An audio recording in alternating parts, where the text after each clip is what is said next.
Gurave Gaurachandrai Radhikaya Tadale Krishnaya Krishna Bhaktaya Tad Bhaktaya Namo Namaha. We offer our repeated prostrations or honor and praise to the principle of Sri Guru in all its forms, guides, guardian angels, invisible protectors, invisible ones, Guru Gauranga, the golden divine Lord, Shri Radha and Krishna, divine couple, and of course all that it's included in between all of that, which is everything, including us, all the bhaktas, actualized bhaktas, impotential bhaktas, which again includes everything and everyone. We offer our namaha, our putting aside our false sense of self, and with the realist sense of self we could possibly present, we offer that in loving dedication. So with that, we begin today officially our satsang, November 8th, 2025. Greetings from Sri Mayapur, where I've been, I don't know, for a week or so. I can't calculate exactly, almost a week. We are preparing for a pilgrimage. We will start in a few days, less than a week here. At the same time, I'm visiting some friends and sadhus and sadhus, and trying to honor being in the Dham. As you will know, in our tradition, Dhambas, or residence in a holy abode, the Dham. There, of course, every place is holy, every place is sacred. God is in the sweet absolute is in every atom. But also we would say there are some special forms of sacredness into the overall generic sacredness, omnipresent one. So the Dhams are examples of that. Not only tirthas are places of crossing, like a tirtha are places that people sometimes go to leave their body from there to attain liberation. But for us, a dham is not just a place to go to cross and go somewhere else, but actually the place to go and to stay forever, so to say. So a dham on earth is somehow a reminder of that place. And a place is not geography merely, but it's a place made of emotion, as we'll say over and over again. So we want to reside in a land of faith, as Srila Siddhar Maharaj will put it, in a land of bhava, in a place constituted of a certain particular emotional disposition. So being here in our tradition, just being in the Dham is considered bhakti, Swarup Siddha bhakti, intrinsic bhakti. Just being here, it sounds a little bit lazy. Just being in the Dham, by just being here, I'm doing bhakti, right? It's not as an excuse not to do anything else. Not that we come to the Dham to go to the bed, eat chips, and watch Netflix in the Dham. Now, the last thing we want to do in the Dham is do all that together. But just being in the Dham is bhakti, and the implication is, what if while doing bhakti, by being in the Dham, you engage in any other expression of devotion on top of that? So that's what we are trying to do, and again, hoping to internalize the experience and carry that fragrance with us wherever we may go around this globe. So thank you so much for your presence today, always, but also today, and for coming to satsang, our weekly act of presence, trying to show up for the truth, trying to show up trying to enter a room full of mirrors, in the good sense of the term, right? If you sit in a circle with other sadhus and sadhus, sincere practitioners, it's somehow a room of mirrors. You get mirrored in everyone else in the healthiest possible way, also challenging probably, but also mirrored in a healthy way, not toxic comparison, not superiority, inferiority complex, but a mutual mirroring of potential, a mutual remembering all that we can be. by bearing witness to the other person sharing and thoughts and insights and experience. So it's a sacred time, sacred moment, and very blessed to be honoring that with all of you together. So as usual, we invite you to present any offering you may like to bring to the circle today in the form of a quest. Sometimes we call it question. We may like to call it quest. The question set us on a quest, on a journey, or any topic, any theme you may feel inspired to explore further together. Anything, everything is welcome. And I'm seeing two raised hands, digital hands. And of course, if you have anything else, you can raise yours. And the first one comes from Abhinandana from India. So we invite her to unmute her phone, her microphone, and more than welcome. Pranam Maharaj, from your epistemic hierarchy section of the first book, I got to know that to know truth, one needs to read Shastra. Am I audible, Maharaj? Yeah, I mean, not fully, but at least maybe it's my problem with my amplification. But yeah, I can hear so far. So now, like, okay. So the first, I got to know that to know the truth, one needs to read Shastra, which is the Bhagavatam and the Goswami Granthas. So before that, I saw like two ways of doing that. Like for me personally, one to know truth, like one is to study the books, and the other was to be led by my questions. I find it hard to do it the first way because I have a lot of questions, and it's easier for me to grasp when I go by them. Like to be more clear, and if I have to give an example, like I have questions about how do you offer your career to Krishna, and questions about interfaith, and all of these were I learned about all of these things through works of devotees, and I had questions about fall of Jiva, personalism, love, which is all of your books, and Radha Madhav Prabhu's website has so much answers, and uh, all these people talk from Shastra, and it helps to understand my questions. But then when I go by them, I don't have time to like read. um I, I don't know how to see this. Like, can you help me understand what way should you like? Yes, okay. Thank you for the question or the scenario that you are presenting us with, which is not only your personal experience, I will say. So, of course, there are many things to say. First, we are saying, okay, in order to know the truth, we have to resort to Shastra. Yes, but also we need to qualify that statement, not to make it a, how to say, too rigid, political, institutional, hierarchical, localized idea from one group, from one scripture. This is the truth is here, and only what it means to know the truth through Shastra. What Shastra? Again, Shastra is what Jiva Goswami will call Vaidusha Pratyaksha, which basically means Shastra or scripture or sacred scripture revealed sound is Vaidusha Pratyaksha. The first-hand experience, Pratyaksha, of the Vaidusha, which means of the seer of truth, of someone who is contacting reality unfiltered, right? Free from masks, free from assumptions, free from prejudice, free from upadis, we will say, limited designations. So how does reality look like when we present ourselves to reality undressed from all these masks? Reality shows itself for what it is. So Shastra, the revelation in any tradition, ideally is the accounts of these seers, right?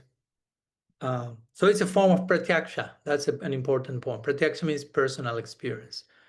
Again, one thing is the personal experience of an enlightened being, a seer of truth. Another thing is the personal experience of a conditioned soul, which is his or her perception of things is filtered with so much stuff. I mean, there are so many degrees of filters and things that can get in the way, that can be in between us and actual reality.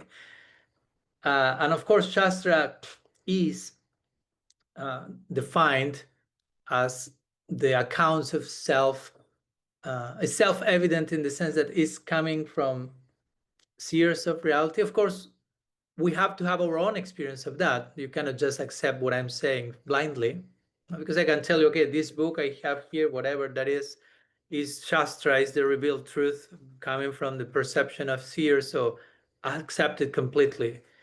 But if you have no clue what the book talks about and you have no experience about what the book talks about, hopefully you don't accept what I'm saying blindly, right?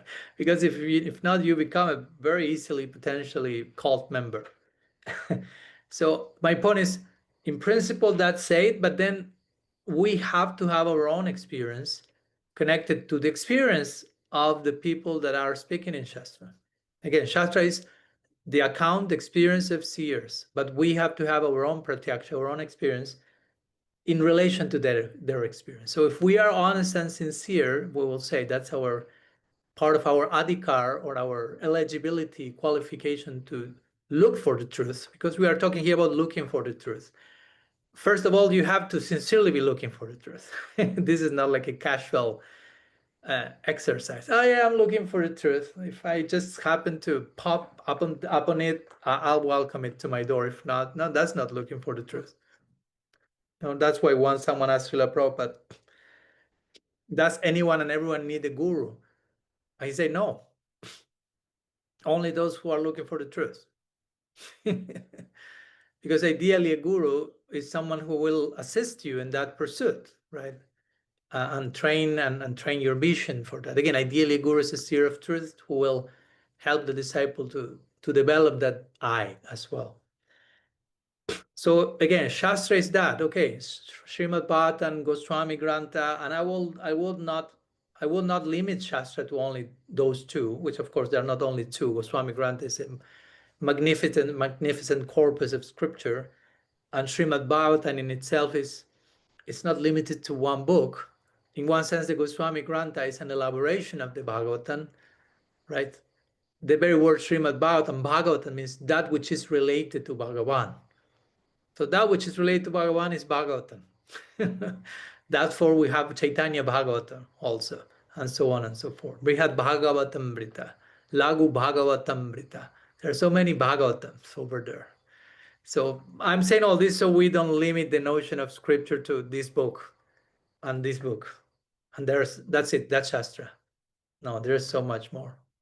Chaitanya Charitamrita, Goswami Grantha, Bhagavad Gita, Vedanta Sutra, Upanishad, books from sister traditions, that if they come from a genuine seer of truth, that's Shastra in its own way.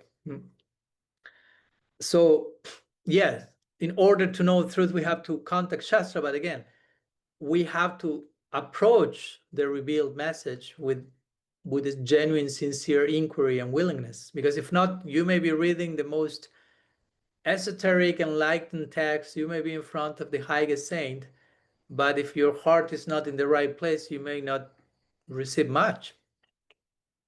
So there's a part that we need to do. That's my point.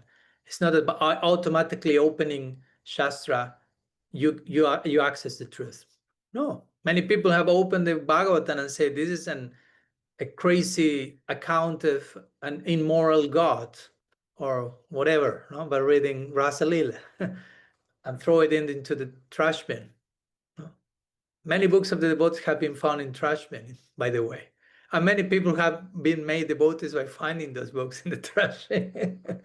That's interesting, no? Because the previous person didn't become devotee through the book into the trash bin, but somehow the next person became a devotee. So that speaks about from which place each one approached that same book.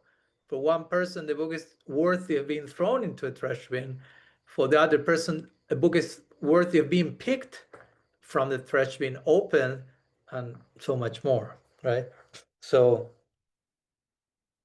that on one side, I think that's important to have in place. The qualifications of the student of the truth. That's why in every verse of the scripture, every main verse of Shastra, that the qualification of the guru is described. First, the qualification of the student is described. Always. Bhagavad Gita 4:34, Tad Vidhi Pranipatena Pariprashnena Sevaya. All that is about the disciple. Then upadekshante jnanam jnaninas tattva darshinaha. Then comes the Guru last line. Bhagavatam the same. Tasmat gurum prapadyata jignasha shreya uttama. All about the disciple. Sabde paricha nishnatam brahmani pashamashreyam. Then the Guru. Like implying, make sure that you are acquiring the proper qualities that you need to cultivate as a student, as a seeker. Because if not, even though all the quality of the Guru or the Shastra is there, you may miss the whole thing, because you may be looking for the wrong thing, for the wrong thing in the right place, for the right thing in the wrong place, whatever. So we need to do our own part. And of course, it requires some faith, some openness. Okay, I don't know if this book is revelation or not, but I'm looking for something. I'm opening for the experience. It's a sort of experiment. So we open to the experience of, well, okay, let's open the Bhagavad Gita. That's what I did when I was 19 years old. That was an experiment. Let's see what happens when I open this book. And that was an interesting experiment. As you can see, here we are still. But I had to open it myself, open the book and open myself to the book. Again, not only you open the book, but the book opens you. No, in the case of these books, which are not books, they are revelation, revealed sound. There is something alive. I say something that didn't need to be put online, probably. I'm being censored from now on. That's a new layer of editing. So yeah, there are certain books that are very advanced, very esoteric, and there are other which may be more introductory. And of course, there is a place to make some idea of that. Okay, again, classical sequence: Bhagavad Gita, Srimad Bhagavatam, Chaitanya Charitamrita. Of course, at the same time, it's not about reading the books, but understanding their essence. No? Because sometimes I've seen the books, because many of these books are not precisely short, right? Bhagavad Gita may be shorter by comparison.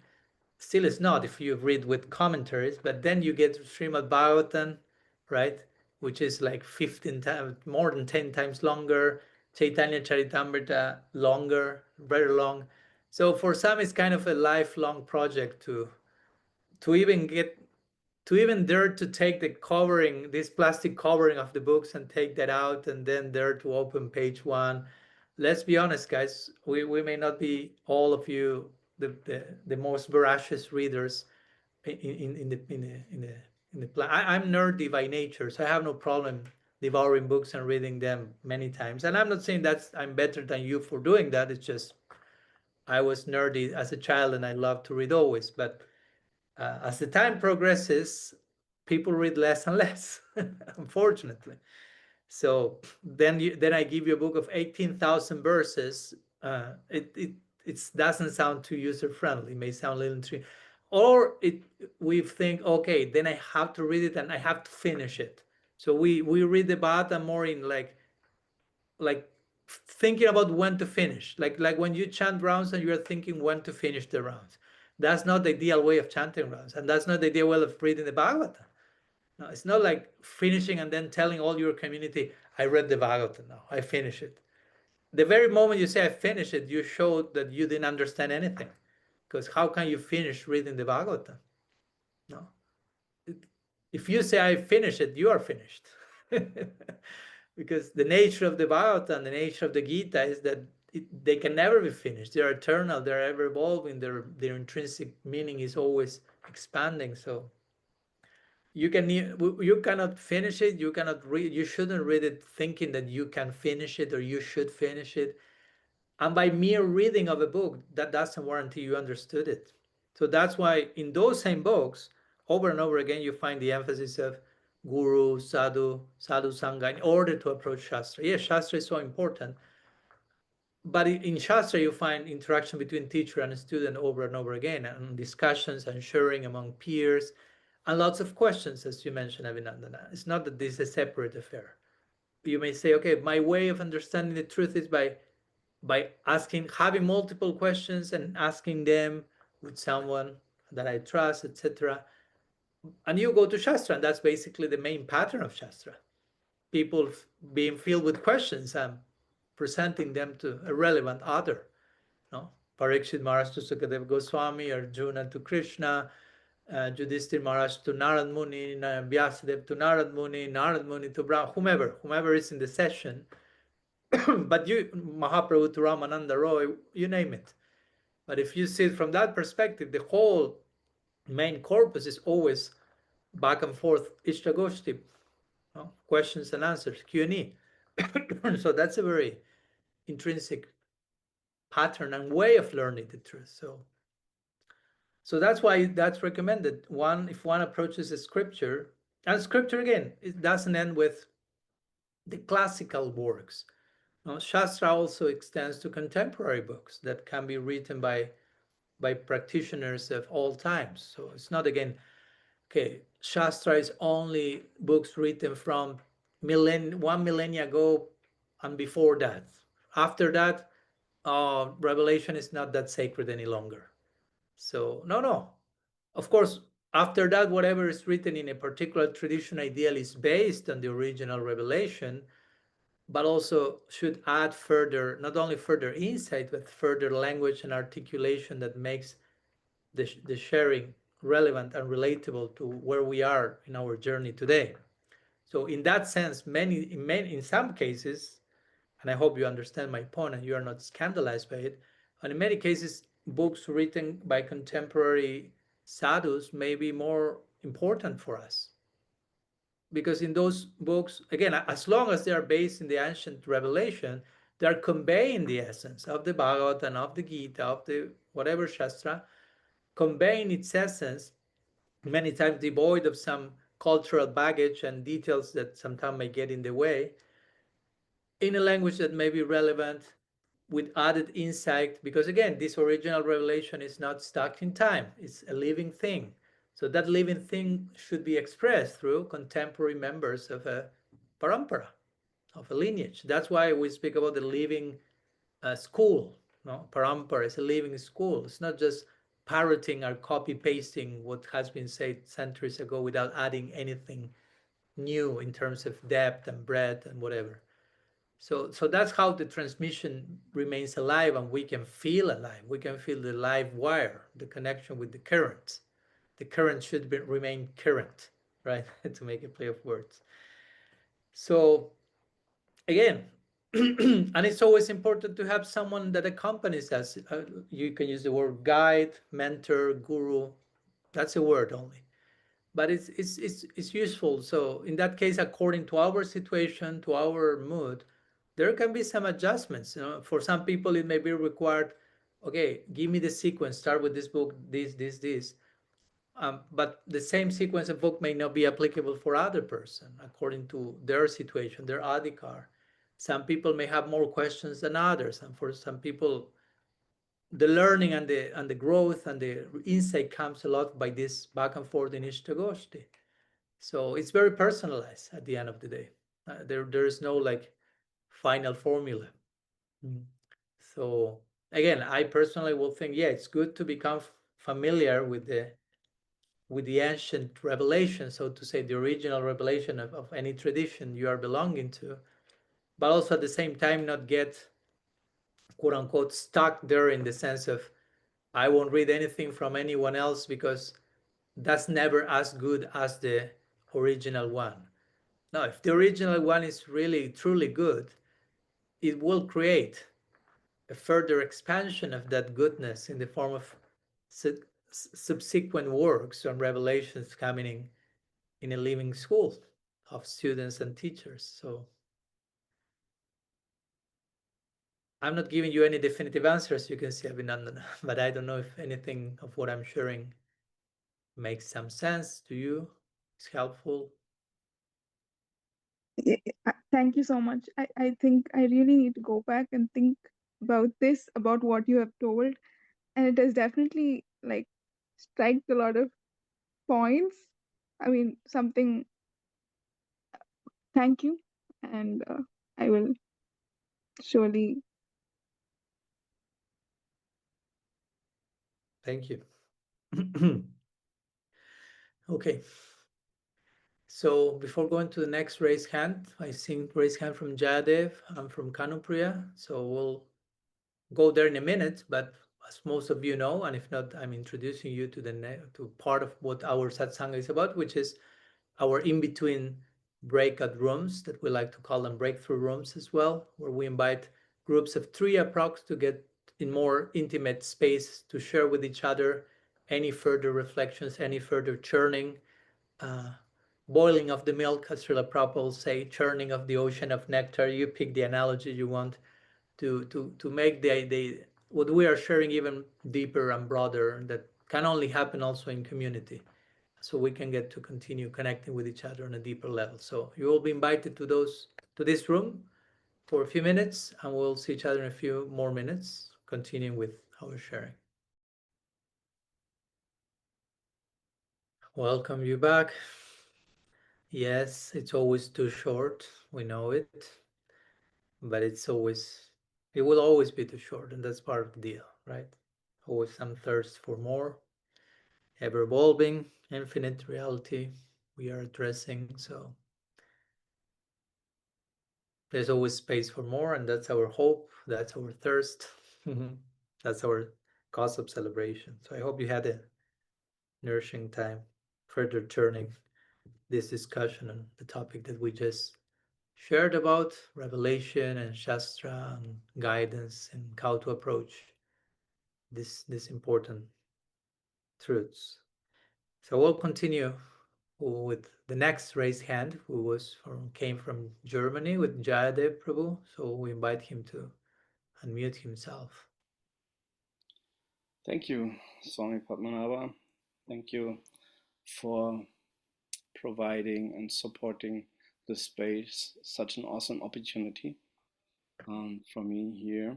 And these days, I'm still processing this very inspiring conversation between Namaras Prabhu and Hariprasad Prabhu, the recent podcast about raganuga bhakti. And as far as I understood from the Nectar of Devotion, raganuga bhakti means to follow the ragatmika devotee in a certain sense. And so I heard actually once from a senior devotee, from a senior Vaishnava, that this raganuga bhakti also includes following in the footsteps of a spiritual master. And I can see that, for example, if we follow Rupa Goswami, who is a ragatmika devotee, there I could apply this idea. And maybe even if we follow the followers of Rupa Goswami. So this is my first question. How much does raganuga bhakti mean following the footsteps of the spiritual master? And the other question is, how far do we get with our imagination in raganuga bhakti? With imagination, I mean, if we in our meditation try to connect with Vrindavan, for example, with Krishna's associates, try to participate, try to serve, whatever. How far do we go with our imagination? Okay. Thank you. Yeah, a lot to say about raganuga bhakti, about everything, of course. Yeah, that was a nourishing conversation between Hariprasad Prabhu and Rasa. And of course, there's so much to say about it, and I appreciate that there was a space to speak about it, because I know that in many, not in all, but in some Gaudiya circles, there's not much conversation about raganuga bhakti at all, or if there is no much clear concepts about what that is, and sometimes about to think we do not practice Raganuga Bhakti, or Raganuga Bhakti is a later stage. First comes Vaidhi Bhakti. So Sadhana Bhakti is divided in Vaidhi first and Raganuga then, and those are not the ways that Rupa Goswami have explained that. As again, Hariparsha Prabhu tried to make the emphasis on, okay, let's go to Rupa Goswami, no, because we cannot just start from zero with our own ideas about what Raganuga Bhakti is, right? There is some, as we, in relation to what we talked before, there is some established traditions and tradition and revelation. So being part of a tradition doesn't mean just you made up whatever you want and that's the tradition now. But there can be new insights for sure, there should, but there is a foundation of revelation that is there and that has to be acknowledged, honored, but first you have to know what the revelation is. Now, how can you honor something that you have no clue what what's talking about? So it's important that as much as we have time and capacity, that we get familiar to what's our tradition about. And again, with this, I don't want to enter into a conversation that makes some of you feel guilty because of not being that familiar with certain aspects of the tradition. But I think there is a place to make clear that if you want to go deep into something, you first need to get an idea of what's that something, right? Okay, I want to be an architect, I want to build buildings. So probably you will be listening and writing and reading about building buildings without building any building for years. If you try to do so, to build a building before that, you go to jail. So here we are talking about building another building, building a temple of divine love in your heart. That's a pretty sophisticated building. So you may require some time for understanding the sacred architecture of that sacred building in your heart. And that implies, study, guidance, clear concept, proper sambandha, proper orientation. And in the context of Raganuga Bhakti, this is no exception to that. So that's it. You made two questions. One is, how much does Raganuga Bhakti means following the footsteps of the Guru? Of course, that's very important. Of course, and you say, okay, Raganuga Bhakti by definition is following the footsteps of the Ragatmikas. And that's how Rupa Goswami describes Raganuga Bhakti. Before describing Raganuga Bhakti, he describes Ragatmika Bhakti. Now, Ragatmika refers to those whose Atma is made of Raga, Raga Atmika, who are made of Raga. Raga means passion, passionate love for Krishna. So here we are not talking about normal jivas, normal souls, tatastha shakti. We are talking about Ragatmikas, people made of love for Krishna. So that's another category of entities, and we will call them Ragatmikas, or eternal associates of Krishna. Nitya Parishads, you put the name you want, but it refers to them. So they are made of love for Krishna. And they are the role models to follow. So in one sense, to follow the Guru means to follow those people, and those who follow those people, and those who follow those people, and eventually, ideally, that chain connects with current gurus that are connected to you in your life, that are connected to their gurus and their gurus, and so on and so forth, till it goes back to those eternal associates as they appear, for example, in Gaur Lila, accompanying Mahaprabhu. And that's how all the lineages in the Gaudiya Sampradaya are formed, basically, technically speaking. All different currents or branches of the tree of Mahaprabhu, who is the original root or trunk of the tree, as it's described in Chaitanya Charitamrita. All these branches, Nityananda Prabhu, Advaita Prabhu, Gadadhar Pandit, Shyamananda, Narottam, and lineage between, branches within those branches and branches within, like a tree. But all of them come in connection to Mahaprabhu and his eternal associates, Ragadmikas. No? Who, of course, there's the Krishna Lila, the Ragadmikas in Krishna Lila, but those same companions appear in Gaur Lila. And from that, the different Vaishnava lineages are formed, and we are here ideally connected with the lineage that goes back to this personality. So my point is, that's what it means to, raganuga bhakti means to follow the guru, but the guru is not an isolated figure, right? The guru is someone who is following their guru and their, so there's an ongoing set of following into the footsteps, right? Anuga, raga anuga, that's this word anugatya comes from in Sanskrit. Anugatya means like some form of submission or following the footsteps of someone.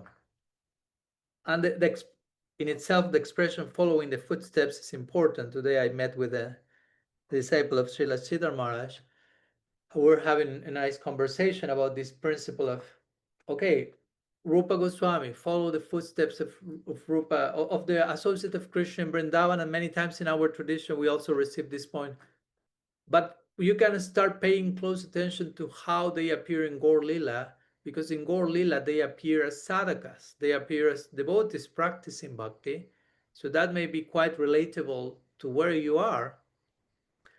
But at the same time, still sometimes it may not be quite relatable in the sense that, okay, I'll see how Tulsi Manjari in Vrindavan, who appears in the Gaur Lila as Raghunath Das Goswami. So I will follow in his footsteps and that will be more relatable. And then you see that Raghunath Das Goswami hardly sleeps, hardly eats. And it's like, oh, I don't know if I can relate to that, right? So how much I can follow those footsteps. So the idea of following the footsteps is an expression in English, but in Sanskrit there are two expressions. One in connection to this is anusar. Anusar, which means anu means following, like raga anuga, anugatya. Anu means like to go after. Anus and sar means in Sanskrit essence, no, like saragrahi.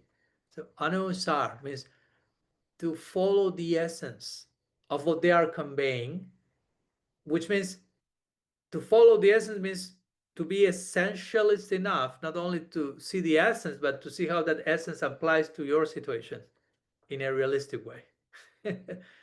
How can I get inspired with Raghunath Das Goswami almost not eating and not sleeping in a way that I do not become dysfunctional, trying to emulate him by not eating and not sleeping when I don't have that capacity? But how do I relate to that without discarding the whole thing? Because no, that's not relatable to me. Don't bring Raghunath Das Goswami to the conversation. Yeah, bring it. But how to follow the essence of the principle? And today we were having an interesting conversation in that regard, because one point that he made was, okay, at the same time the Goswamis were establishing some example, like utter, deep, high example, but it doesn't mean that, in many ways, that example that sometimes may sound like a little bit too much was a way to teach by example in a very, I don't want to use the word extreme, but very intense way.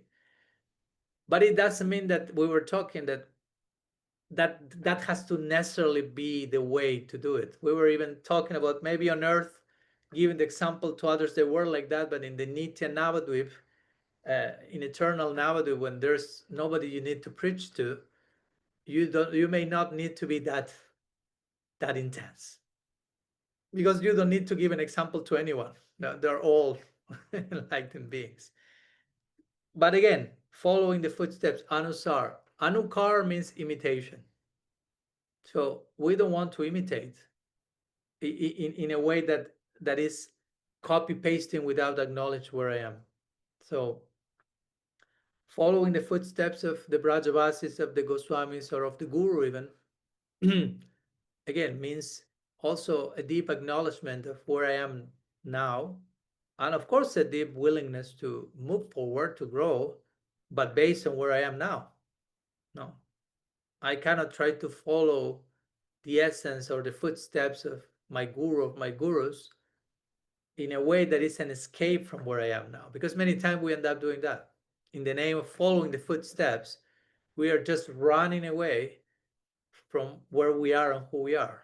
So it becomes the perfect evasive mechanism, perfect form of escapism. Now I'm just following the footsteps of Rupa Manjari in Golok Vrindavan, and you have so many unresolved issues in your life that are constantly getting in the way in your relationships, or your life, of your practice. but you don't want to see those because you are too busy emulating Rupa Manjari, so to say. And many times that's sheer escapism, spiritual bypassing. I'm not saying always, but I've seen that a lot. It can happen very easily. So yeah, in principle, replying to your first question, following the footsteps of Sri Guru has to do with Raganuga Bhakti, because what Rupa Goswami does in Bhakti Rasamrita Sindhu is he first describes Vaidhi Bhakti in detail and gives 64 angas of Vaidhi Bhakti. The first one is Ado Guru Padasraya, take shelter in Guru. Then Sri Krishna Dikshadi Sikshanam. Taking shelter in a Guru implies getting to know the person, hearing from that person, relating, opening yourself to that. It's a gradual process. And there's Siksha there. Then he says Sri Krishna Dikshadi Sikshanam. So then comes eventually Diksha to formalize the connection. Then continues to be Siksha. No. But it starts with Guru. And then Rupa Goswami, after describing all that in the context of Vaidhi Bhakti, he then says, now Raganuga Bhakti, and he says, basically all the angas or the expressions of Vaidhi Bhakti also apply to Raganuga Bhakti. The main difference is in inner motivation. Most of those angas, there are a few exceptions that Vishwanath Chakravarti Thakur mentions in Ragavarma Chandrika, but most of them are just basically applicable to Raganuga Bhakti. So it begins, in that sense, you could say Raganuga Bhakti will begin following that list of Rupa Goswami with taking shelter of a Guru. So in that sense, yes. How much does Raganuga Bhakti means following the footsteps of a Guru? Well, a lot, a deal, a big deal of that. Yeah, because again, Raganuga Bhakti is all about becoming, how to say, receiving the bhakti samskars, the devotional impressions that will make us more and more fit to serve in that particular realm. And those things are received, devotional impressions. So we receive that from those who have it. And that's why Chaitanya Charitamrita say, Guru Krishna Prasade Pai Bhakti Latavich.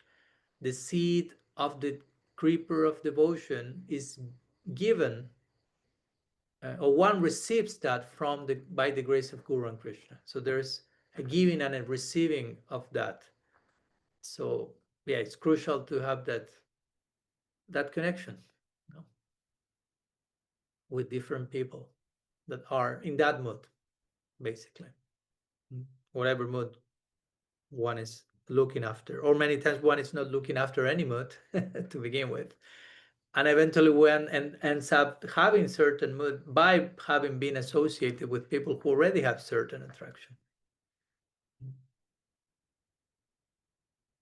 And regarding the second question, how far can we go in terms of imagination in the context of Raganuga Bhakti? Well, there are different ways to talk about it, but in the beginning, of course, our acharyas will try to prevent imagination in one sense, in the sense of, again, if you are not properly grounded about what's Raganuga Bhakti, who is Krishna, what's the nature of the Leela, how to make proper sense of different emotions that happen in Vrindavan, how not to indulge in rasa abhas and proper mixture of moods. You may better not go too much into your imagination, because you may make a mess of Rajalila and combine things in ways that are not proper and that are incoherent. And again, not to make anyone feel limited or, oh, I don't have full freedom, but probably not. Probably we don't have full freedom because we don't have full freedom. We are not fully free. So I'm still trapped by different limitations. So how can I demand to have full freedom when I myself do not have full freedom by my own, the very own choices I've made in the past? So first I may need to be purified and educated and freed from many things before I can actually dare to employ my imagination in a disciplined way, in a coherent way, in an educated way. When one gets a proper how to say, balance on one's mind, because again, if our mind is still too unstable, too crazy sometimes, it can go anywhere and everywhere. How much can you trust? Okay, I will now enter into the realm of imagination and trust my mind that will take me to the ideal. Probably shouldn't be the beginning. Again, not to create a neurosis about distrusting yourself, but being realistic about how much am I in control of this. Just sit for a few minutes and see how much the mind goes shopping, how many shops it visits in a few seconds. Hopefully not that many, and one can have presence and focus. But if that's not the case, that's why repeatedly our acharyas have emphasized or have cautioned us about the premature, like running after certain things when there's no preliminary qualification to properly honor and understand those higher realities. Mahaprabhu himself did that. He gradually became more and more internally absorbed till he ended up his last 12 years of his life inside the Gambhira, relishing esoteric topics with a few selected associates. But that was the Antilila, the end part of his life. The rest of his life, he was giving other examples. Now that you first need to address some other issues, and all in the context that in the service of that final absorption, but it's a gradual unfolding. So in the beginning, I will say more than how to say, letting our imagination go loose and go wherever it wants in the context of raganuga bhakti. First, we need to be grounded. First, we need to understand what's raganuga bhakti, right? And what it means to follow the Brajavasis. Who are the Brajavasis? What's the difference? What's the uniqueness of the Brajavasis? Not to create any toxic hierarchy, but okay, if this the path I'm choosing, what's the path about? What's that? What's the goal of the path? I mean, again, it takes time to get educated about that. And this is not just intellectual, because for us, study of scripture or listening to this revelation is not gyan, like just dry, rational, intellectual information. It's bhakti, right? To receive sambandha gyan, to receive proper knowledge about who we are, who Krishna is, what's the relationship between everything. That's bhakti. That's an expression of devotion. So it shouldn't be taken as, oh, that's just mere stuff in your head, and we are not intellectual. We just want to feel the whole thing. We may end up being sentimentalists also. So balance head and heart. According to our adhikar, each one have their own head and heart. We are unique, so we have to be discerning enough to properly engage everything. And imagination has its place when you have relatively your impulses under control. You have proper imagination, proper knowledge, grounding in raganuga bhakti. In theory, you have a relatively steady, deep practice. There is a place for imagination to not to speculate and create something that makes no sense, but to allow itself to put together certain things that actually come as an inspiration from a purified mind. So it's not imagination in the sense of just random anarchic speculation, but it's a spontaneous inspiration that arises. But when one has reached certain level, I would say, of clarity, maturity, knowledge, realization. Because if not, it'd be just something childish, and it's something more like still very self-centered. Like, I will see it and imagine this and experience that and feel that. And it's still very much about me feeling stuff or me having this or that. It's not so much about me being committed to offer myself in sacred service to that, which is what Raganuga Bhakti is about. Raganuga Bhakti is not about feeling things selfishly for myself and ecstasy and this. Again, we find so many statements in scripture that great devotees' ecstasy is coming to invade them fully, and they reject the ecstasy. They curse the ecstasy because it's getting in the way of their service. So we have to get those lessons first, so to say, because if not, the Raganuga project may be just another subtle form of sense gratification in a self-centered way. So first we have to cultivate a deep, in the words of Srila Siddha Maharaj, a deep foundation of surrender, sharanagati. He will say, devotion without surrender is imitation. No. So surrender, saranagati. And again, what's saranagati? So many aspects of that. And again, we need to, I don't want to sound nerdy and giving you homework to memorize verses and learn by heart which are the different aspects of Sharanagati and which is the official definition of Uttam Bhakti. And it's not about getting the definition by heart and reciting it to the teacher at the class and being a good girl and a good boy, but it's about having all these revelations at hand for us internally.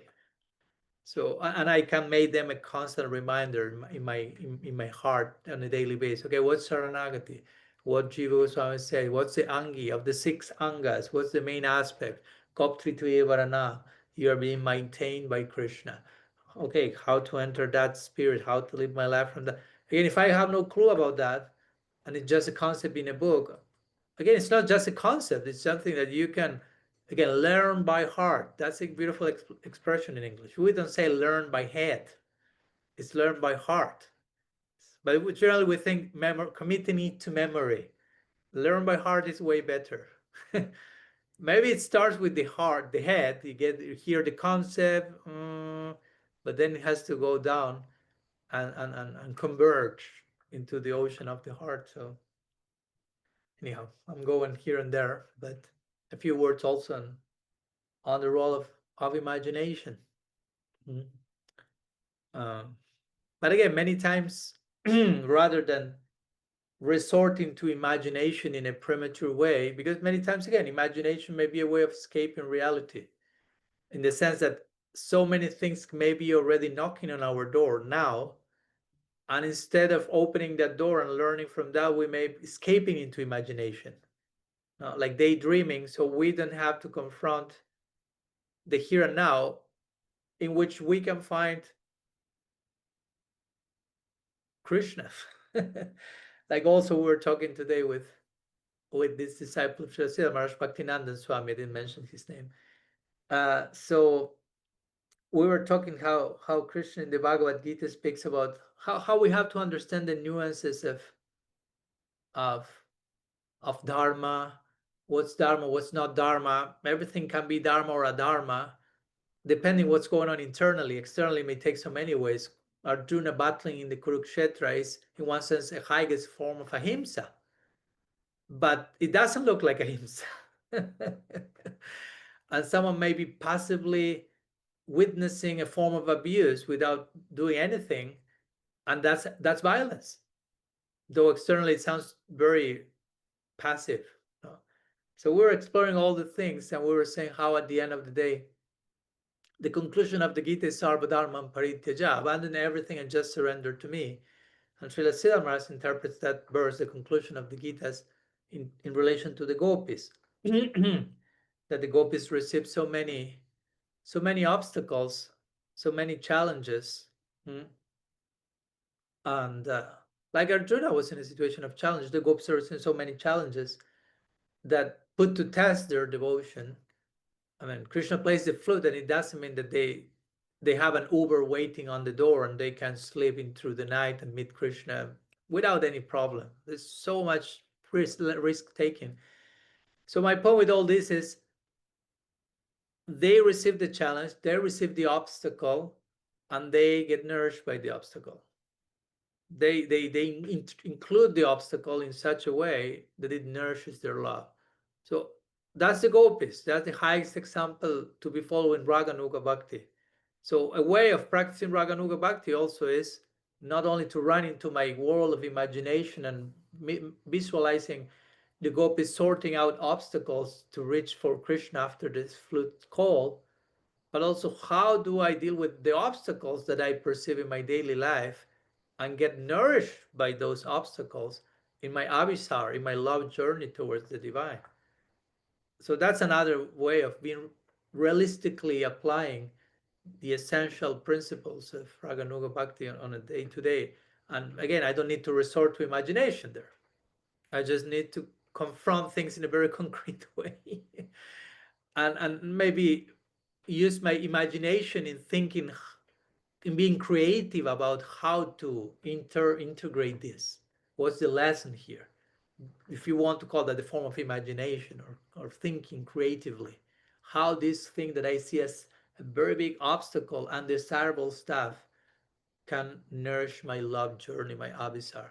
Because that's the gopis do not even need to think about that. That flows in them spontaneously. You throw them 108 obstacles, and somehow or other they transform all that into nourishment in their love journey. We may not have that spontaneous capacity, that imagination, that creativity, so we may need to first train ourselves in that, in a disciplined way, spend some time thinking, discerning, praying, making an effort, taking guidance, how to transform this particular challenge or obstacle into food, nourishment, udipan, like stimulant.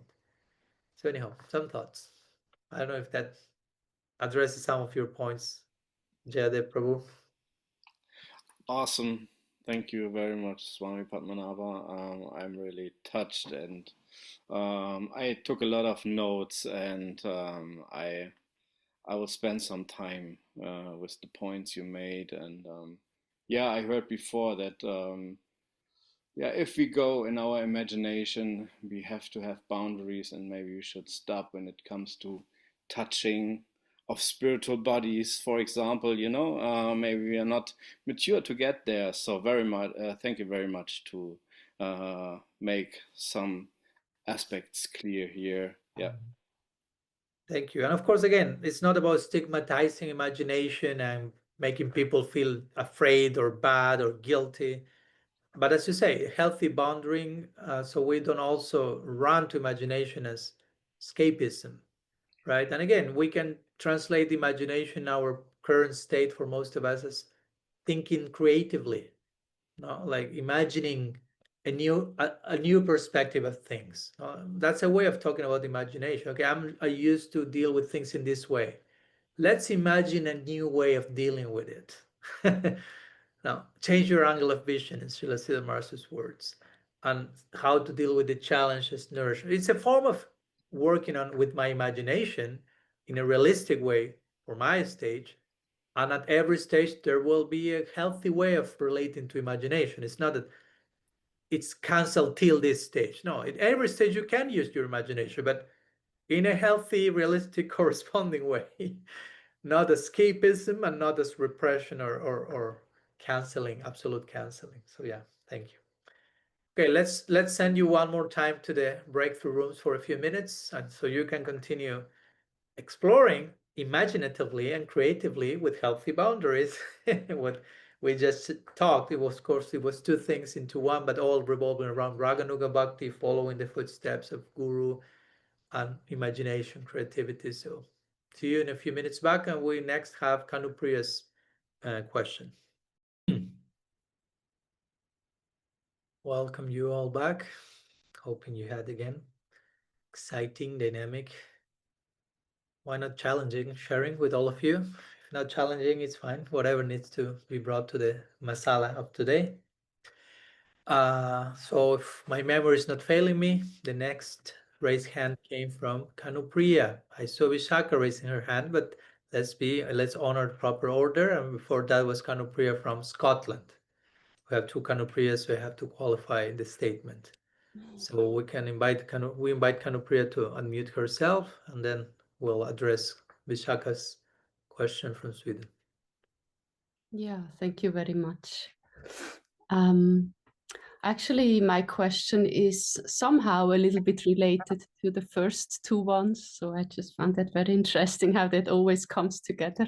It's almost like guided, isn't it?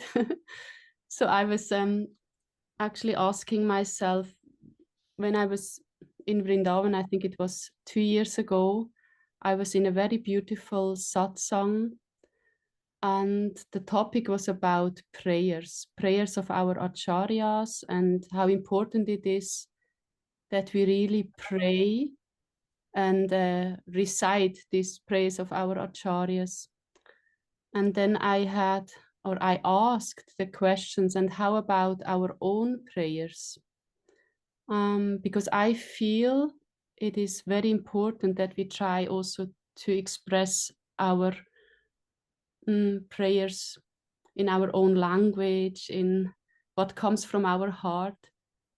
And the answer was very clear, that we should not do that. We should really follow the praise of the acharyas, because everything is in it, all the above is in it, and because these prayers are so perfect and so, it's almost like they guide us. If we recite these prayers, they guide us into the relationship.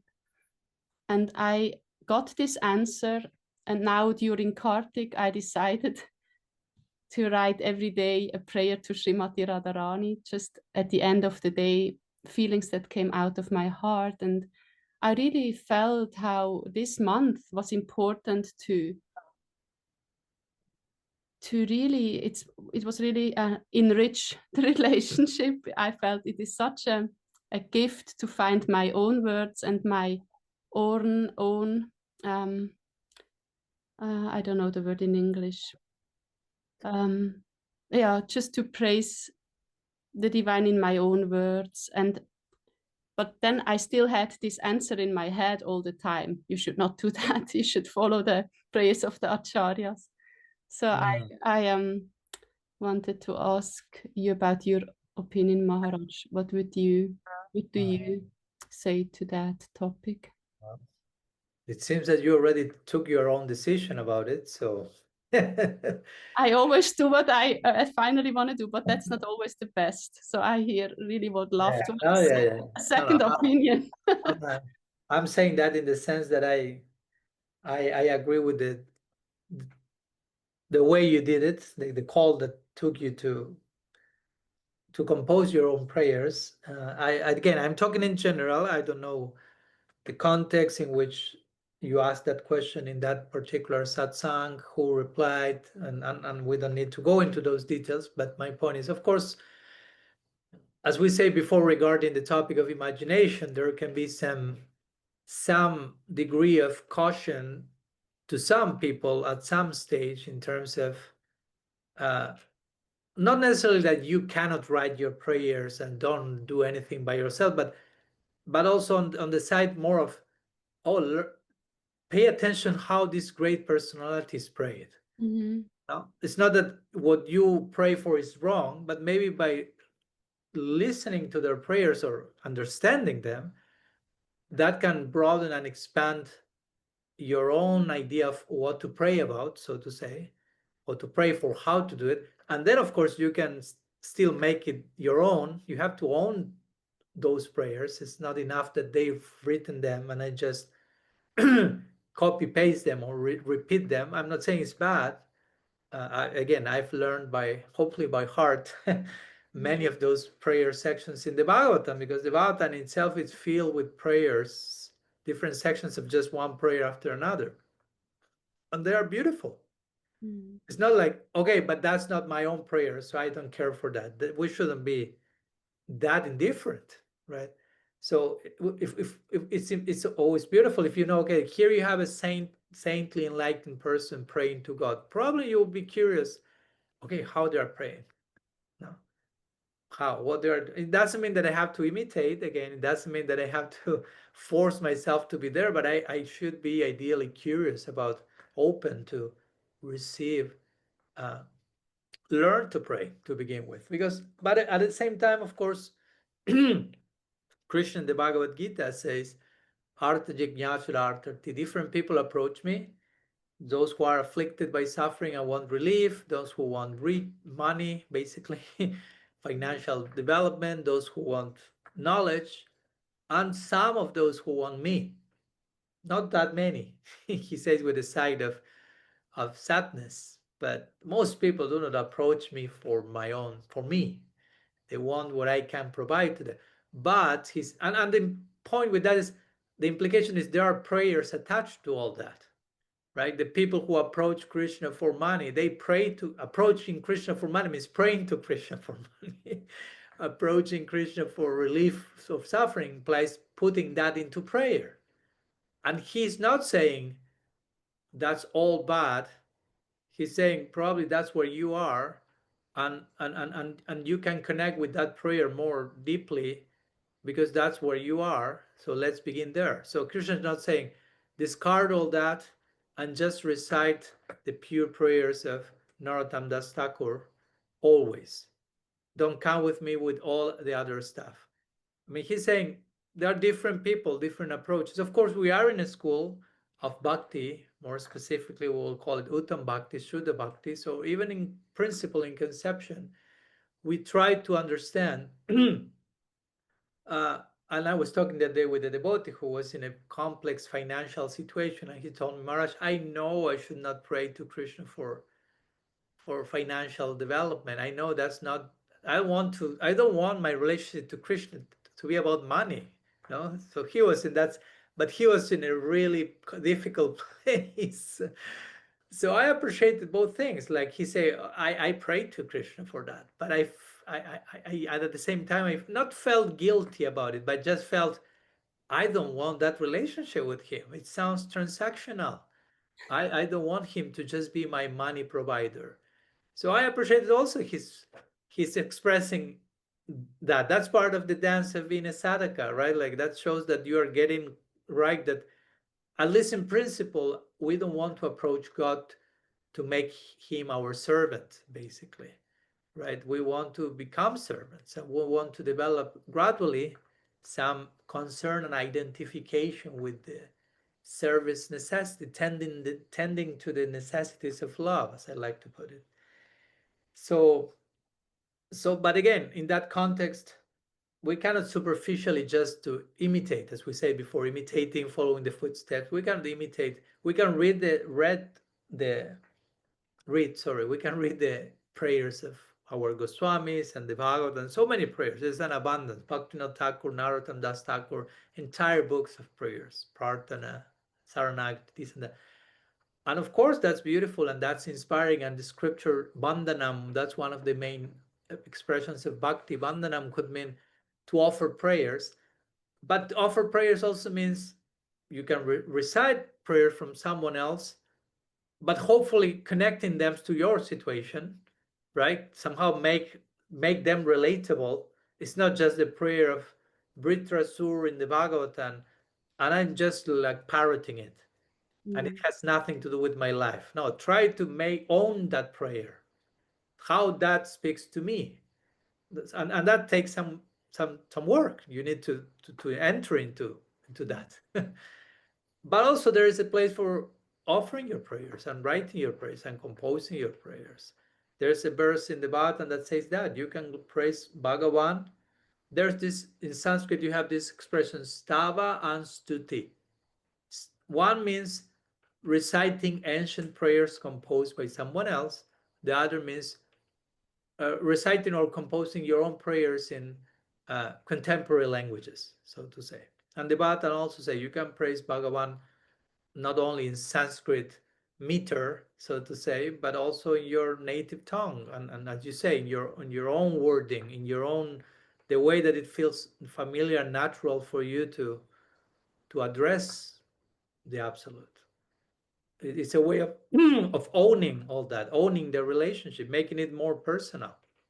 Again, without, and at the same time, you are being guided in a particular tradition, so you are receiving some input and education about, okay, who is Krishna, and what's the approach we want to offer to him. So it's not that by composing our own prayer, we are widely going into an imagination where we end up doing the extreme nonsense.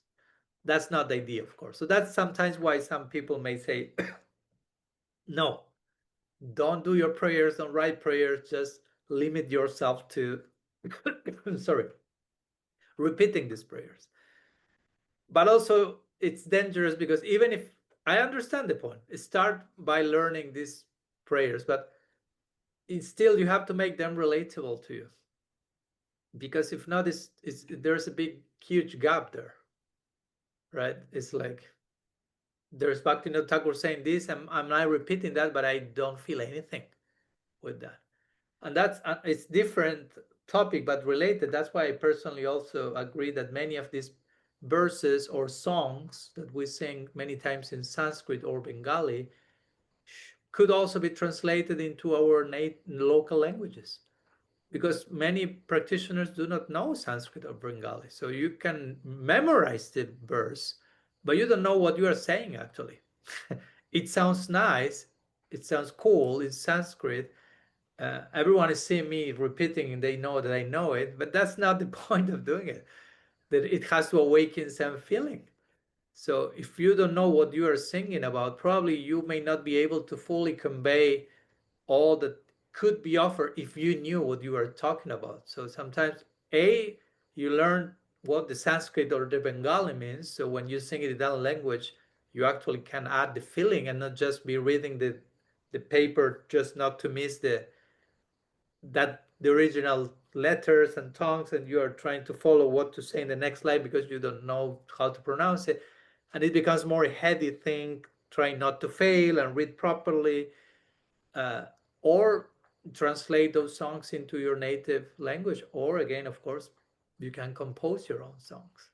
Again, there has to be some foundation of proper siddhanta and understanding and practice to compose a song that is aligned with the tradition. Again, and I don't want to make all this sound too rigid, but if we make it too loose also, I can write songs for Krishna that may not be the ideal, so to say. And of course, again, we none of us begin from the ideal. So let's be realistic. But that's not an excuse to not try to learn how to make myself a more and more like accurate, refined offering for Bhagavan.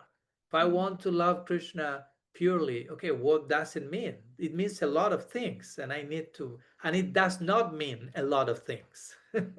So I need to get it clear gradually what it actually means to love Krishna purely, to give myself in a proper way in service to Guru Vaishnava, to everyone, and what it does not mean, and gradually.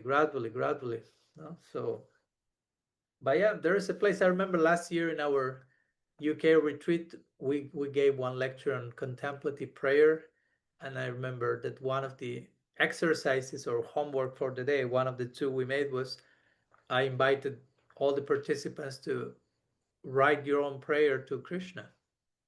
And I know that for many it was like shocking, like me writing my own prayer to Krishna, but I never did. Okay, do it. Right. It may not be the most accurate Siddhantic thing, and we may not publish it in a book like the ultimate conclusion of the Sampradaya yet. Who knows? But it's good to exercise that muscle and inner muscle of developing your own voice, developing your own personality, and learning to enter into that dialogue and conversation with the divine.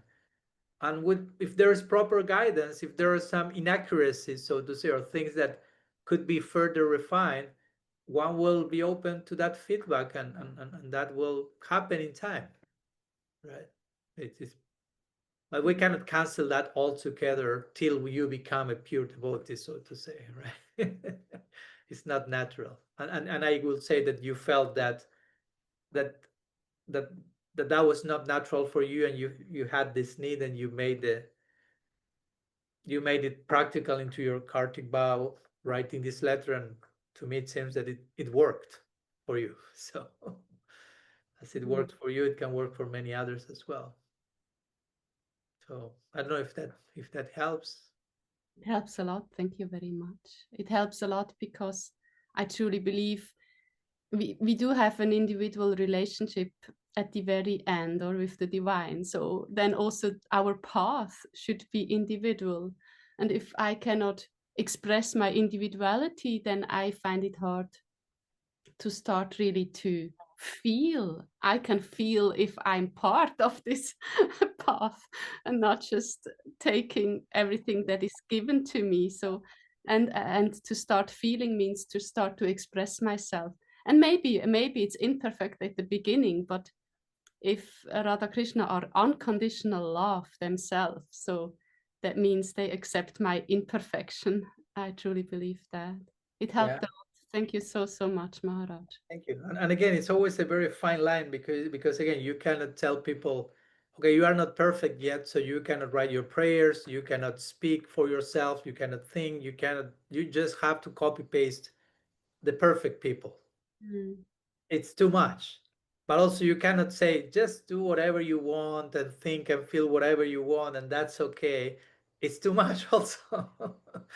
So how to keep the balance, right? It's an ongoing recalibration and adjustment to, okay, how, as you say, I'm an individual, it's an individual relationship, it's very unique, very personal, and I have to offer myself as perfect as I can wherever I am, as imperfect as I may be still, and that's the best I can do today. Tomorrow is another story, and as you say, trusting into the unconditional love of Radha and Krishna, omitting certain technical details that may not be fully accurate, but also us being open to be further guided and refined by them, by our guides, and by life itself.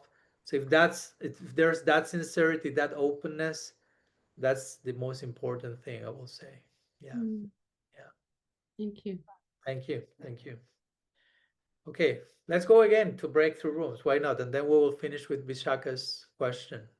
Let's turn together for a few more moments, some thoughts and feelings about this notion of having our own voice, giving ourselves permission to be ourselves as imperfectly as it may happen to be, for the pleasure of the divine, and whatever you feel inspired to share, testimonies, experiences, challenges, gifts of realization. So Dr. Rasa, you can invite us there and see you in a few moments.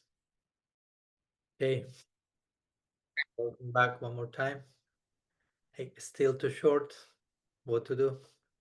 That's how it works. Union and separation, union and separation. That's how life operates. So even in Zoom dynamics, union now, separation.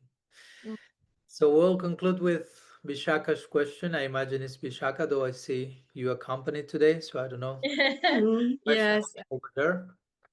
And actually, this is my friend Panchavati. Pleasure. We have known each other for many years, many decades, 40. actually, 40 years more or less.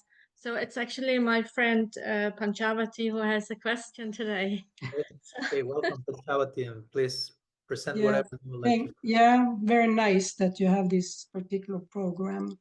So I want to ask, like the concept of a transcendence, how, when, and where, and also woven into the subject matter you've spoken about before here tonight, the transcendence. And many years ago, I was asked, I was not doing good when I was asked to collect money in ISKCON. So I failed all the time, and I was banned by told, you have to be transcendental, you have to become transcendental so you can collect more. Doesn't mean I am transcendental when I'm there, but then I get home, then I'm not transcendental.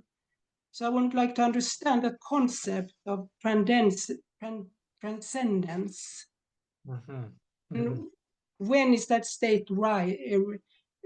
Where is that state? And does people come to it and then they come down from it, up and down and here and there? Or is it a temporary thing that you reach and can it be in this material world? Thank you. Thank you. And I see you are accompanied there by a third companion. Yes. So it appeared on the camera. Yeah. Thank you for the question. And yeah, it's important to try to get a clear idea of words, right? You're asking about the word transcendence or being transcendental, and these are words that many times are there in the lingo, in the glossary, in the language of, in this case, our Gaudiya Vaishnava community.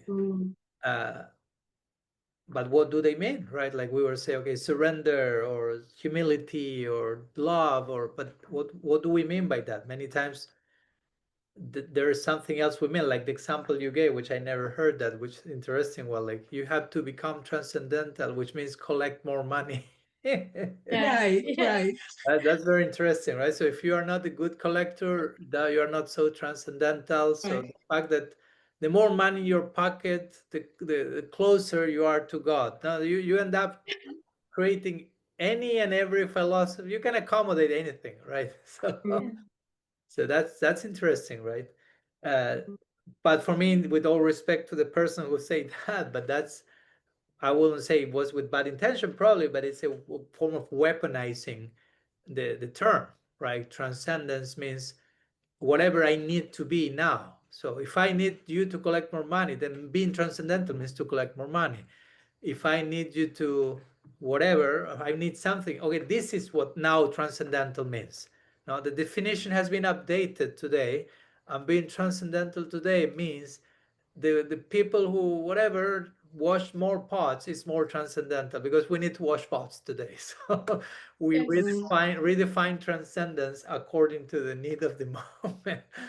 And I don't think that's healthy. So I personally like every time the word transcendence comes. uh, of course, for me, transcendence doesn't mean collect more money necessarily. It can take the form of collecting money and for the service of Bhagavan in a transcendental way, but it doesn't mean that it's only that, and that may not be transcendental as well. For me, transcendental is, of course, there are different ways of speaking about it. Let's always be specific about the things. There are degrees of speaking about transcendence, ways of talking about it. It's not just this one thing. But in general, I like to think of transcendental or transcendence as as integration, which may sound like, what does it have to be to do one thing with the other? Because sometimes transcendental means, many times the implication is to be beyond something, right? To not be affected by what generally affects people, like transcend this thing. Like, okay, I'm angry. Transcend your anger. Let's give an example. That's another way which many times I've heard that expression. Oh, I'm angry. Oh, you have to be transcendental. The fact that you are angry means that, sorry, you are not there yet. So it creates exclusion, it creates guilt, probably it makes you repress your anger, and it doesn't make you belong. It makes you feel outside of the transcendental club, right? And it gives a wrong idea of transcendental, because when we study transcendence in our tradition, which will be, it's Golok Vrindavan, let's say, and Krishna and everyone in Vrindavan, and there's anger there. So there's anger in transcendence, while someone here on earth told me that I have to transcend my anger. You follow my point? Oh, I'm angry. Oh, you should not be angry. You should be transcendental, no more anger. But then when you look at the highest form of transcendence for us, there's anger. Another form of anger, okay, transcendental anger, but still is anger. So they're not repressing their anger, they're just expressing it in a certain way. So that's why I say, for me, transcendence is integration. Integration for me is not rejecting anything, but how to express that in a healthy way. So, because many times we think transcendence in terms of rejection. I have to transcend this. I have to transcend that. I have to transcend this. No. Instead of, I have to learn how to integrate this. Okay, I'm angry, sorry. Transcending anger wouldn't mean for me repress anger, deny anger, feel ashamed because you're angry, deny it. No, acknowledge it first. I'm angry. Own it, take responsibility for it without guilt and shame toxically, and then try to understand why I'm angry. What's the message behind the anger? Many times behind anger there is sadness. Behind anger there is unfulfilled necessities or unfulfilled something. So anger is just many times a symptom of something else. So what's that? What's there? What's there? What's there? Till you reach something more essential. And then how this is teaching me, how I can learn from this. And then when you got the jewel, the gift, you can integrate that into your journey. So then you have integrated anger. And many times part of that is expressing your anger. No, it's not that anger cannot be expressed. Many times should be expressed to set proper boundaries. I'm just giving the example of anger, right?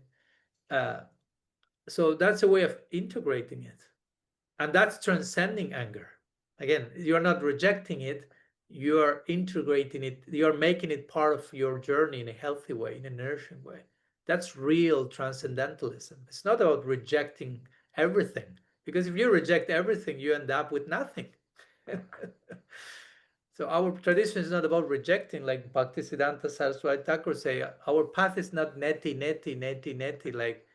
like in the Advaitins will say, neti means this is not, this is not, this is not, this is illusion, this is not, no.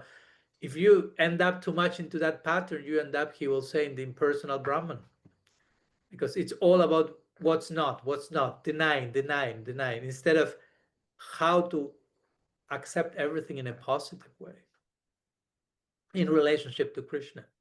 So that's real transcendentalism for us. Now, that's the definition that Rupa Goswami gives of yukta vairagya, of proper renunciation. Anashaktasya visayam yatartham upayunjataha nirbandha Krishna sambandhi yuktam vairagya mujjate. So proper renunciation is to see everything in connection to Krishna, to God. He doesn't say proper renunciation is to renounce to anything. Interestingly, you hear, okay, he will give the definition of renunciation. Let's see which is the list he provides about which are the stuff that we need to renounce. He never mentions about renouncing anything in his definition of renunciation. He just says nirbandha Krishna sambandha. Try to see everything in sambandha with Krishna, in connection with God. So indirectly he's saying, renounce that which does not allow you to see things in that way. So of course, money can be also, we can engage with money in a transcendental way, but not to the point of you're not transcendental enough because you haven't collected this amount per day. That has nothing to do. That's becoming manipulation, weaponization and manipulation in the name of transcendentalism. Right. So yeah, transcendence doesn't necessarily mean something otherworldly, beyond, far away, that has nothing to do with here and now, but it's mostly how we deal in many ways with the here and now in a meaningful way, in a divine way, in a conscious way. How I can put the dots together with Krishna in the center in what looks ordinary to my eyes now. But I will say we should never weaponize transcendence. We should never make other people feel guilty or ashamed in the name of transcendence, right? This is not transcendental. You are not transcendental enough. If you will be transcendental, you will be that in itself, to say that is not transcendental, right? to resort to those type of expressions shows that you are not transcendental. If you tell those things to people, if you use transcendence in that way, that speaks about your level of transcendence, with all respect, not the other one. Because yeah, real transcendence is a gentle, compassionate, empathic invitation to engage with reality gradually in ways that are more and more and more God-centered. It's a gradual process. So it entails patience, understanding, compassion toward others, toward ourselves. That's how we grow in transcendence. It's not like I'm jump and I'm suddenly super otherworldly, super transcendent. It's not that. It's not like I became a superhero in a weekend. Is actually integrating all the messiness, many times, are the ordinariness of my daily life, in a more sacred way, in a more profound way. That's how we gain transcendence. And we don't need to reject anything at one point, because everything at the end of the day starts to talk to me about Krishna, starts to nourish my journey. That speaks about perfect transcendence. That's why in our tradition, the definition of the highest transcendentalist is he or she who sees Krishna in everything and everything in Krishna. So they are right in the midst of the world, in whatever situation we may be in, but seeing everything properly connected, integrated, harmonized, accommodated. So they don't feel the need to run away from anything, to escape from anything, to go anywhere else, to reject anything, nor to tell people to collect more money. Right? Because there are different ways of being transcendental, right? There are different ways of being inspired in that direction. Few examples, of course, and these are examples of Guru and disciple. But Bhakti's Gaur-Kishore Das Babaji, the other day we were celebrating his disappearance day. He was very transcendental in his own unique way, and he will live he will live anywhere, like under a boat, he will chant in a bathroom, in a public toilet. He could be seen anywhere and that was his unique expression, inspired way of expressing his transcendentalism. And his disciple Bhaktisiddhanta Saraswati Thakur, he was also a renunciant, but one who was very much involved in the world and constructed temples and organized a mission and was very much showing his own way of being transcendental. In one way, he was equally transcendental. Sometimes we think, no, he was not as transcendental. No. It's just, it takes different forms, right? So he was riding in cars. At that time, again, in India, it was a scandal. Now people get scandalized, sannyasis get scandalized if they don't have their own car. But at that time, renunciants were expected to walk barefoot to wherever they were going, even if that entailed months of walking. And Bhaktisiddhanta Saraswati Thakur was riding a car, which was a very new invention. And he was embracing the latest technology, which of course now for us is not a car, but at that time it was. And riding a car. So people was like, you are Vaishnavas. You are not supposed to ride cars, right? You are transcendental, right? And he replied with his own logic, saying only Vaishnavas should be riding cars. Like implying a Vaishnava, by definition, is someone who knows how to connect everything with Krishna. Anyone else who doesn't know how to connect a car with Krishna shouldn't be riding a car.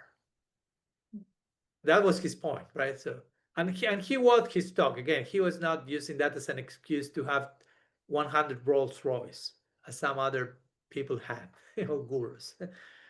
He really engaged that in seva, because that was clear. He built the marble temple, as we were talking today. At that time, that was also scandalizing, because the idea was, if you're a sadhu, you live in your cottage, in your hut, and here you have a marble temple. Now marble temples are everywhere, but at that time there were no marble temples. And he made the whole marble temple. But then he had disciples of him fighting with each other about getting the more cozy and comfortable room for themselves in the marble temple. And he said, you didn't get it. That was not the point of a marble temple. So I'm willing to now take out and sell all the marble for you to get that lesson and print books or engage the money in something else. The point of the marble was not for you to get attached to coziness in the ashram, but just to show how all the opulence of the world can and should be dedicated to the master of all opulence, Lakshmipati, Bhagavan. So again, my point with all this is that transcendence can take so many different shapes as long as the heart and the spirit is in the right place, right? I don't know if that helps. Yes, it helps helps very much. It helps very much, because I asked this many times and nobody's been able to answer. Like the answer you gave is more like clear, and it seems like though we have to like kind of work for our transcendence. Yeah. We have. Yeah. like you said, we have to use our our creativity to engage and to connect with everything you said, to use it to see Krishna and his service. What it means for me to embrace transcendence today may look very differently than how it may look to any one of you again. But each one of us is invited to embrace transcendence. So again, the point is transcendence may look different in the outward part, but that doesn't mean that it can be things like the example you gave. You didn't collect enough money. That's not transcendental. No, because again, you can make a case for anything being transcendental, and many times we are hiding weaponization, manipulation, some other things which are not transcendental. So also requires some discernment and some and trusting our own discernment. Krishna has given us, we have God-given faculties to discern given moment these things. So we may receive guidance and inspiration, but also we have to develop deep trust in our God-given faculties to discern about the best possible form of transcendence to embrace at any given moment. So anyhow. Can we lose that? Sorry? Can we lose that capacity? Let's say we have engaged ourselves very much, and can we lose that capacity? Which capacity? To be in that state that we engage in that transcendental way. I mean, we can, I wouldn't say we will lose entirely the capacity. We may not have been, if we are not using that, of course they have this saying, if use it or lose it, but it doesn't mean that it disappears completely from our toolbox, but it may get quite covered and difficult to find again. So it's keep the muscle, as I say, trained, so it's accessible to us and we are familiar with it, and it becomes hopefully normal at one point. It's normalized. It's not something that I resort to once every 2 decades, but it's a daily engagement and conversation and dialogue that I'm having with all these type of things inside of me. And in good association, that's also important, good association, right? Because we are ideally surrounded by people who are mirroring back this type of discernment and fact and qualities that remind me, do not lose them, do not forget them, do not stop exercising them. These are healthy, important things to remain in touch with reality proper. So yeah. Thank you very much. Thank you. Thank you. So before concluding, I'm sorry if I want a little bit transgress a little bit the time limits. Let's share a few more minutes before we put our sharing to rest today. One more last breakthrough room for a few minutes, churning further about this notion of what it means to be transcendental. And see you in a few minutes for our final goodbye of today. Okay, welcome back one more time. And I hope you had a sweet, short but sweet time together again. And we are putting to rest our discussion for today. And since we touched on the note of being transcendental, I will invite you to be transcendental. And we talk about challenges also today and being nourished by challenges. And here comes the challenge and the invitation to be transcendental, which is, at least for some of you, we won't have satsang for the next 2 weeks because we'll be very busy with our Navadvip Parikram. And at those exact timings, we will really be busy on that. So it's once in a year thing. As you know, I try to not cancel even when I'm traveling and time zones changes and all that. But these next two Saturdays, it will be literally impossible. So I invite you to embrace that period of separation, be transcendental. You can review any of the previous satsangs. There are thousands there. You never think like, oh, I already heard that one. No need to go there again. Whatever you want to do. And yeah, 2 week hibernation period to develop some separation mood and union in separation, and then the reunion will be relishable. But of course, we'll remain in touch somehow or other. To the sharing for those who come to the parikram, of course, we'll meet there. But I want to share that in advance, so you are already informed. We will share that in our groups as well. So That said, thank you so much to all of you for being here today. May you have a blessed end of this week, beginning of the next one. Keep in touch as usual. Sriman Mahaprabhu ki jai, Shri Harinam Sankirtan ki jai, Gaur Bhakta Vrinda ki jai, Gaur Premanand, Hari Hari Bol. Sakalpataru Vishya Vipa Sindhu Pya Eva Chapatitanam Pavane Vivas.